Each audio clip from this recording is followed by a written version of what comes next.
ആക്രമണത്തിൽ കൊല്ലപ്പെട്ട പോളിന്റെ മൃതദേഹവുമായി ആയിരങ്ങൾ നടത്തിയ പ്രതിഷേധം ഏറെ നേരം സമാധാനപരമായിരുന്നു.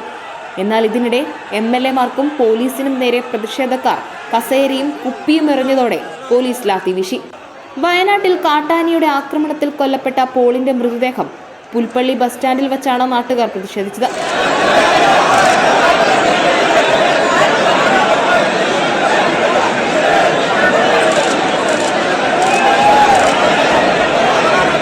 സംഘമായായിരുന്നു പ്രതിഷേധം.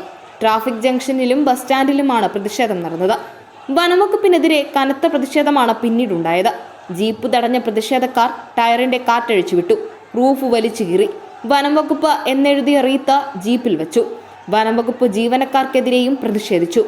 കോണിച്ചിറയിൽ വന്യമൃഗത്തിന്റെ ആക്രമണത്തിൽ ചത്ത പശുവിന്റെ ജഡം വനംവകുപ്പിന്റെ വാഹനത്തിൽ കെട്ടിയും നാട്ടുകാരുടെ പ്രതിഷേധമുണ്ടായി.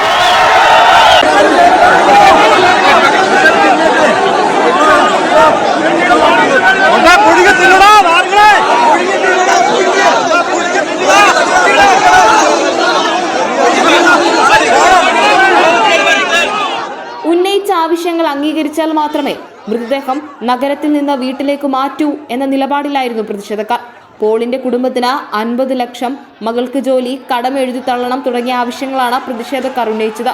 നഷ്ടപരിഹാരം നൽകാമെന്ന് വ്യക്തമാക്കിയതോടെ പോളിന്റെ മൃതദേഹം വിലാപയാത്രയായി പാക്കത്തെ വീട്ടിലെത്തിച്ചു. നഷ്ടപരിഹാര തുകയായ 10 ലക്ഷവും ഇന്ന് തന്നെ നൽകാമെന്ന് ഉദ്യോഗസ്ഥർ അറിയിച്ചതോടെയാണ് മൃതദേഹം ആംബുലൻസിൽ നിന്ന് പുറത്തിറക്കാൻ തന്നെ നാട്ടുകാർ സമ്മതിച്ചത്. ആദ്യ ഗഡുവായ 5 ലക്ഷവുമായി വന്ന ADM-നെ നാട്ടുകാർ തടഞ്ഞു. പ്രതിഷേധം ശക്തമായതോടെ 10 ലക്ഷവും ഇന്ന് തന്നെ നൽകാൻ തീരുമാനിക്കുകയായിരുന്നു.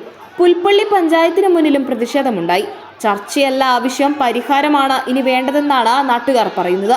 പുൽപ്പള്ളി പഞ്ചായത്തിൽ ഇന്നും നാളെയും നിരോധനാജ്ഞ പ്രഖ്യാപിച്ചിരിക്കുകയാണ്. ജനരോഷം രൂക്ഷമായ സാഹചര്യത്തിലാണ് നടപടി.